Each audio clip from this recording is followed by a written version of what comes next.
Bilang papalapit ang 2024 to 2025 NBA season, lahat ng mata ay nakatuon kay Ben Simmons.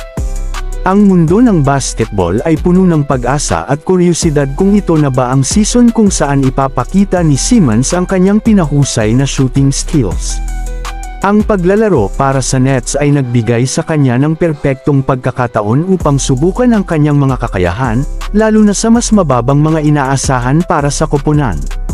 Alam ni Simmons na ang paparating na season ay mahalaga para sa kanyang karera. Sa papalapit na free agency, naunawaan niya ang kahalagahan ng pagpapatunay ng kanyang halaga sa court. Sa kabila ng mga pagdududa at pag-aalinlangan na nakapalibot sa kanya, nanatiling nakatuon at determinado si Simmons na patahimikin ang kanyang mga kritiko.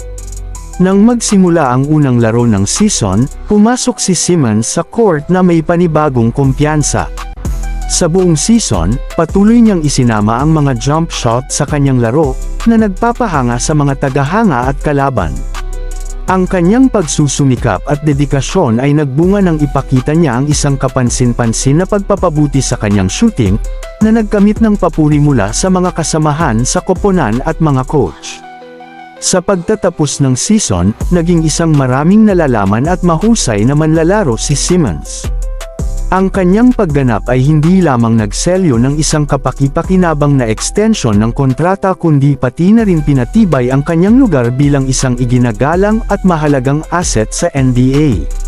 Sa kanyang mga problema sa pinsala na nasa likuran na niya at isang maliwanag na kinabukasan na nasa unahan, matagumpay na naisulat ni Ben Simmons ang kanyang basketball narrative, na nagpapatunay na sa pamamagitan ng determinasyon at tiyaga, posible ang lahat sa mundo ng sports.